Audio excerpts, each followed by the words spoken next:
Hello friends, welcome to my our channel DP edu care. बहुत बहुत स्वागत है आप सभी लोगों का।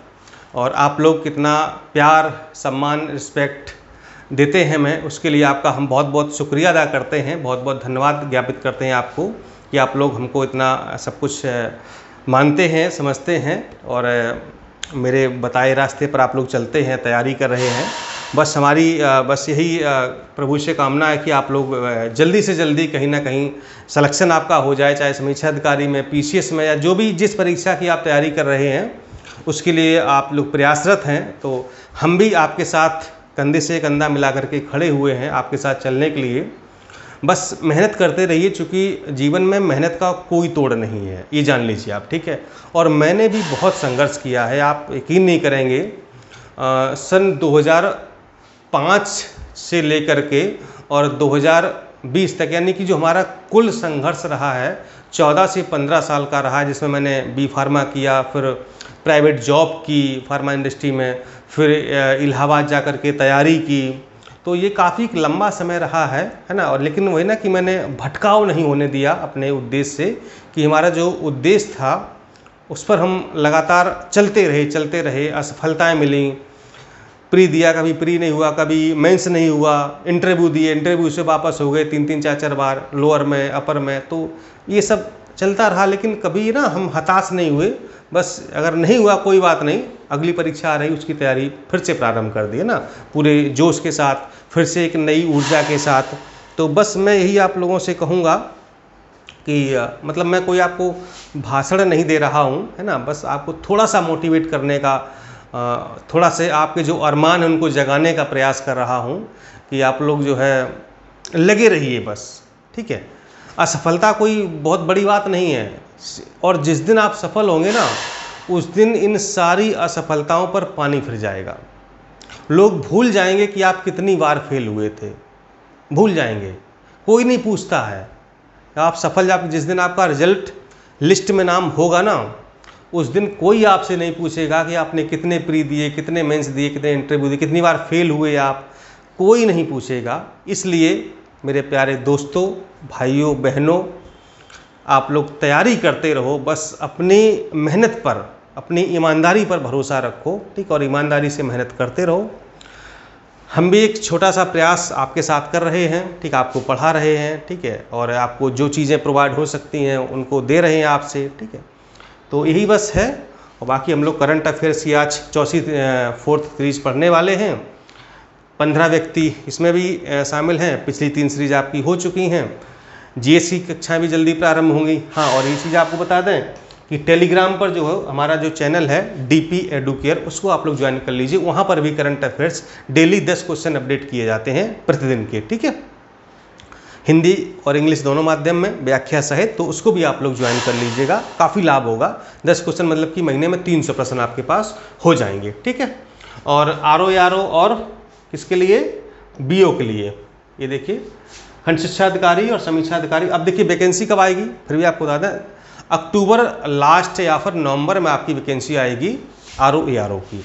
परीक्षा आपकी संभवतः हो सकती है फरवरी या मार्च में, ठीक है। मार्च में मान के चल रहा हूँ कि मार्च तक आपकी परीक्षा हो सकती है, ठीक। इसी दौरान खंड शिक्षा अधिकारी की परीक्षाएं भी होनी है, पीसीएस अपर की भी होनी है 2023 की, ठीक है। तो अब देखिए आयोग को थोड़ा सा ना सेटलमेंट बनाना है कि कब परीक्षाएं जो आयोजित करता है, किसको पहले रखता है, किसको बाद में। लेकिन ये लगातार परीक्षाएं होने वाली हैं, इसलिए जीएस और हिंदी पर एकदम बहुत फोकस करिएगा आप लोग अच्छे से। और करंट अफेयर्स वगैरह, चूँकि करंट हर परीक्षा में आपसे पूछा ही जाता है, ठीक है। तो इसके लिए आप लोग जो है बैच ज्वाइन कर सकते हैं, चाहे आप जो जिसकी तैयारी कर रहे हैं, चाहे इसकी तैयारी कर रहे हो, चाहे प्रारंभिक परीक्षा कर सकते हैं, मुख्य परीक्षा कर सकते हैं। दोनों के प्री कम मेंस भी बैच चल रहे हैं, प्री कम मेंस, ठीक है। तो दोनों भी आप लोग ज्वाइन कर सकते हैं। नंबर पीछे दिया गया था ये वाला 6393350769, ठीक है। यहाँ पर भी लिख दें कहो तो आप लोग 6393350769, ठीक। इस पर आप लोग व्हाट्सएप के माध्यम से या फिर कॉल करके संपर्क कर सकते हैं, ठीक है। चलिए हम अपनी सीरीज शुरू कर देते हैं आज की। पहले व्यक्ति हैं हमारे अरविंद कृष्ण साहब। अरविंद कृष्ण को federal reserve bank of New York के निदेशक मंडल में इनको चुना गया है। इनको क्लास बी निदेशक के रूप में चुना गया है। जो निदेशक बनते हैं ना उसमें भी कई कैटेगरीज होती हैं, तो क्लास बी निदेशक बनाए गए हैं। इनका कार्यकाल दिसंबर 2023 तक होगा। ये IBM के अध्यक्ष एवं मुख्य कार्यपालक अधिकारी हैं। कृष्ण ने IIT कानपुर से इसकी जो है पढ़ाई की है। IIT जो कानपुर में आपका है ना, वो आपने देखा होगा, कल्याणपुर से आगे थोड़ा पड़ता है, तो वहाँ से इन्होंने पढ़ाई की थी। सज्जन जिंदल साहब, फोटो देख लीजिए, बड़े स्टाइल में एकदम से फोटो खिंचाया पूरा सीढ़ी पे खड़े होकर के। सज्जन वर्ल्ड स्टील एसोसिएशन के अध्यक्ष नियुक्त किए गए हैं, चुने गए हैं। ये JSW स्टील लिमिटेड के अध्यक्ष और प्रबंध निदेशक हैं। जिंदल ने MS Ramaiah institute of technology Bangalore से मैकेनिकल इंजीनियरिंग में BE किया है। बी मतलब बैचलर ऑफ इंजीनियरिंग, ठीक है। वर्ल्ड स्टील एसोसिएशन की स्थापना 1967 में हुई थी।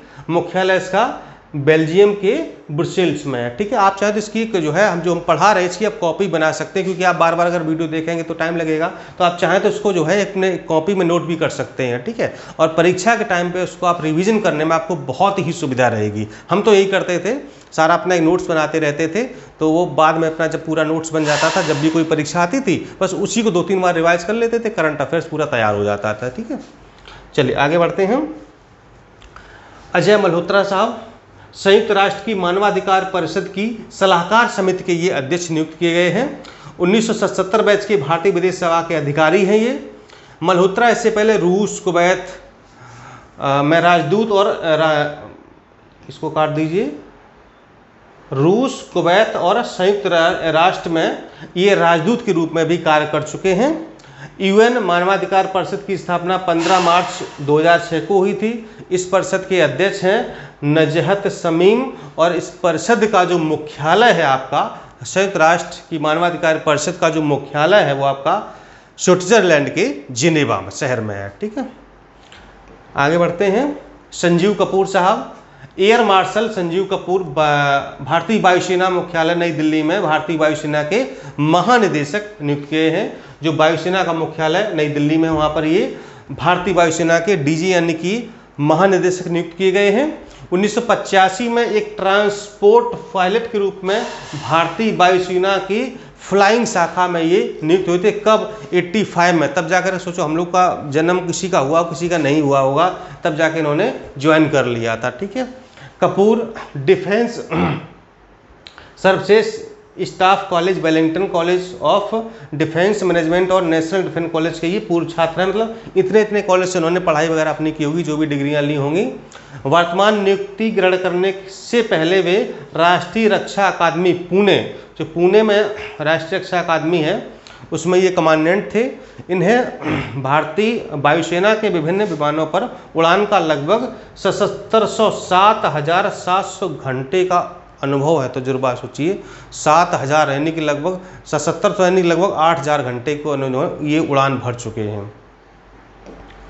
नेक्स्ट है आपके सहदेव यादव।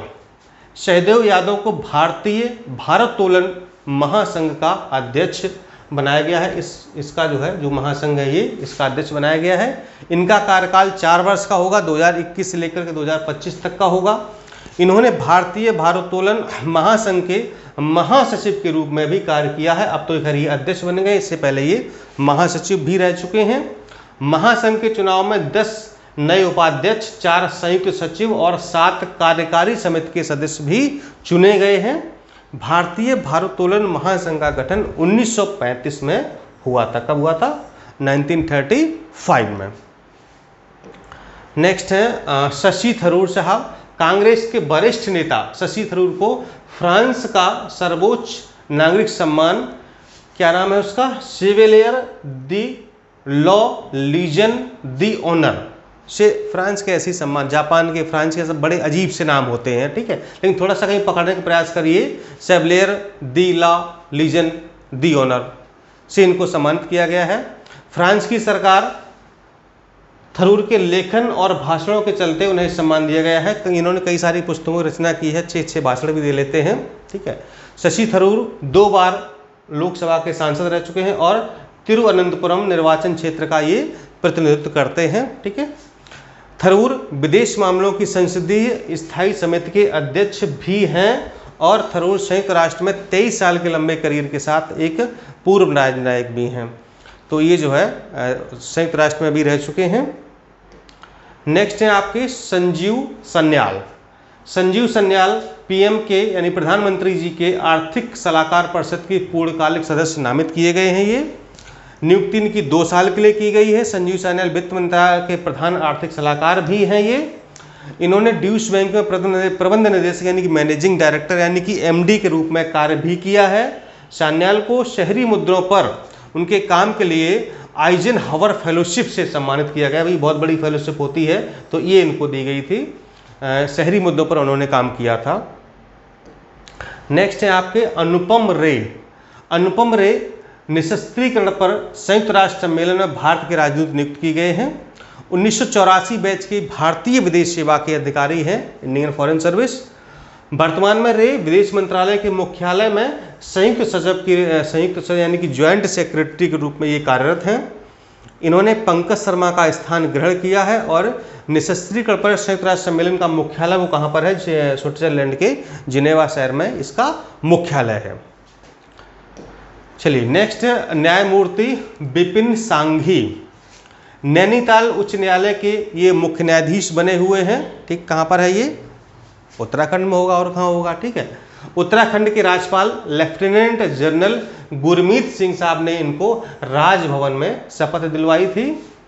विपिन सांघी ने पूर्व कार्यवाहक मुख्य न्यायाधीश संजय कुमार मिश्रा यानी कि अभी तो वहाँ पर जो है परमानेंट चीफ जस्टिस यानी मुख्य न्यायाधीश नहीं थे, तो संजय मिश्रा साहब कार्यवाहक के रूप में कार्य कर रहे थे। उनके स्थान पर 12वें क्रम के, ये ध्यान रखिएगा, उत्तराखंड के पड़ोसी राज्य पूछा जा सकता है, या जो उत्तराखंड के बच्चे उनको तो पढ़ना ही पढ़ना है। ठीक है, तो ये 12वें मुख्य न्यायाधीश बनाए गए हैं। इन्होंने दिल्ली उच्च न्यायालय के कार्यवाहक मुख्य न्यायाधीश के रूप में भी इन्होंने कार्य किया है। जस्टिस विपिन सांघी का जन्म नागपुर में हुआ। इन्होंने अपनी स्कूली शिक्षा दिल्ली में पूरी की। बेसिकली नागपुर के रहने वाले हैं, महाराष्ट्र के, लेकिन शिक्षा दीक्षा कहाँ पर हुई है? दिल्ली में हुई है। नेक्स्ट है मनोज मुकुंद नरवणे। नाम आपने इनका जरूर सुना होगा। पूर्व सेना जनरल नरवणे को US India strategic partnership forum द्वारा सम्मानित किया गया है। उन्हें भारत और अमेरिका के बीच संबंधों को मजबूत करने में जो भूमिका इन्होंने निभाई थी, तो इसके लिए इनको सम्मान दिया गया है। इनको नेपाल सेना के मानद जनरल के पद से भी सम्मानित किया गया है। ये भारतीय सेना के 27वें प्रमुख थे, ये भी ध्यान आपको रहे, अब तो रिटायर हो गए हैं ये। जनरल नरवणे को जून 1980 में सिख लाइट इन्फेंट्री रेजिमेंट में कमीशन किया गया था। 1980 में उन्होंने ज्वाइन किया था। नेक्स्ट है आपके गौतम राघवन। भारतीय अमेरिकी गौतम राघवन व्हाइट हाउस के प्रमुख पद पर नियुक्त किए गए हैं। कहाँ पर? अमेरिका में। भारतीय अमेरिकी है ये, ठीक है। व्हाइट हाउस एक ही अमेरिका में है। जो कि राघवन का जन्म भारत में हुआ है। उनका पालन पोषण कहाँ पर हुआ? सिएटल में हुआ है। उन्होंने स्टैनफोर्ड विश्वविद्यालय से स्नातक किया है। वो है West Wingers stories from the dream change makers and hope creators inside the Obama White House. इन्होंने ये इतनी सारी पुस्तकें भी लिखी गई हैं, ठीक है। तो वो आपको बता दिया जानकारी के लिए। बाकी मेन चीज़ ये कि व्हाइट हाउस की प्रमुख पद पर ये इनकी नियुक्ति की गई है। ध्यान रही, भारतीय अमेरिकी हैं। हाँ, ये एक ज़्यादा हो गया था। ये गिरीश चंद्र मुर्मू, ये भी आपने नाम जरूर सुना होगा। गिरीश चंद्र मुर्मू साहब को अंतर्राष्ट्रीय परमाणु ऊर्जा एजेंसी का अगला बाहरी लेखा परीक्षक नियुक्त किया गया है। इस पद पर उनका कार्यकाल 6 वर्ष का होगा। ध्यान रहे, इस एजेंसी का मुख्यालय कहाँ पर है? वियना, ऑस्ट्रिया वियना में है। गिरीश चंद्र मुर्मू जम्मू कश्मीर के उपराज्यपाल के पद पर भी कार्यरत रहे हैं, ठीक है। ये वर्ष 1985 बैच के भारतीय प्रशासनिक सेवा के IAS अधिकारी हैं। ध्यान रहे, ठीक है। ये जब उसका जम्मू कश्मीर का जब विभाजन हुआ था ना, लद्दाख बना और जम्मू कश्मीर, तो ये जम्मू कश्मीर के उपराज्यपाल नियुक्त किए गए थे। ध्यान रहे। पहले इंद्रमीत गिल, ये विश्व बैंक के मुख्य अर्थशास्त्री नियुक्त किए गए हैं, ठीक है। बहुत ही इंपॉर्टेंट है, विश्व बैंक के मुख्य अर्थशास्त्री हैं। इस पद के लिए अमेरिकी अर्थशास्त्री कार्मेन सेनेट का इन्होंने स्थान लिया है। गिल इस पद पर नियुक्त होने वाले दूसरे भारतीय हैं, ठीक है। विश्व बैंक का मुख्य अर्थशास्त्री होना बहुत बड़ी बात है और ये अपने भारतीय हैं इसलिए, ठीक है। कौशिक बसु 2012 से 2016 तक इस पद पर रहे थे। ठीक है, ये भी भारतीय थे। गिल अभी वर्ल्ड बैंक में इक्विटेबल ग्रोथ फाइनेंस और इंस्टीट्यूशन के वाइस प्रेसिडेंट हैं। ठीक है, तो अभी ये विश्व बैंक से इनका काफ़ी जुड़ाव रहा है। नेक्स्ट है आपके सैफ अहमद। सैफ अंतर्राष्ट्रीय हॉकी महासंघ के कार्यवाहक अध्यक्ष, ध्यान रहे, कार्यवाहक अध्यक्ष नियुक्त किए गए हैं। इनकी नियुक्ति भारतीय प्रशासक नरेंद्र बत्रा के इस्तीफे के बाद हुई है। सैफ के संबंध मिस्र देश, यानी कि मूलतः इनको जो संबंध है वो मिस्र के हैं। ये अंतर्राष्ट्रीय हॉकी महासंघ की स्थापना 7 जनवरी 1924 को पेरिस यानी कि फ्रांस में हुई थी और इसका मुख्यालय कहाँ पर है? लुसाने, स्विट्जरलैंड में इसका मुख्यालय है। ठीक है, और लास्ट हैं आज के जयंती प्रसाद साहब। जयंती प्रसाद को 5 साल के लिए भारतीय दिवाला और शोधन अक्षमता बोर्ड यानी कि IBBI के पूर्णकालिक सदस्य के रूप में इनको नियुक्त किया गया है। इनका कार्यकाल 5 वर्ष या 65 वर्ष की आयु जो भी पहले हो तब तक के लिए होगा। 1986 बैच के भारतीय लेखा परीक्षा एवं लेखा सेवा के ये अधिकारी हैं। भारत के नियंत्रक और महालेखा परीक्षक और संयुक्त राष्ट्र के कार्यालय में ये काफ़ी महत्वपूर्ण पद पर ये रह चुके हैं, इन्होंने कार्य किया है। IBBI की स्थापना कब हुई थी? 1 अक्टूबर 2016 को इसकी स्थापना हुई थी। ठीक है, तो दोस्तों ये था आज का लेक्चर करंट अफेयर्स का। कैसा लगा आप लोग को ज़रूर बताइएगा। ठीक है, बाकी अनवरत रूप से कक्षाएं जारी जरूर रहेंगी। आप लोग को करंट का, GS का, हिंदी का सब कुछ पढ़ाया जाएगा। बस थोड़ा सा धैर्य बनाए रखिए। कुछ समस्याएं मेरी भी हैं तो उनसे जैसे हम लोग निजात पाते हैं, बाकी जितना हमको समय मिलता है आपको हम लगातार क्लास दे ही रहे हैं। ठीक है, बस आप लोग भी अब तैयारी करते रहिए, पढ़ते रहिए अच्छे से। परीक्षाएं बहुत नज़दीक हैं और नए साल में आपके पास परीक्षाओं की भरमार लग जाएगी, इसलिए अभी ये समय दिसंबर तक का कि आप 3-4 महीने अच्छे से पढ़ लीजिए। ठीक है, चलिए फिर मिलता हूँ नेक्स्ट वीडियो में, तब तक के लिए जय हिंद।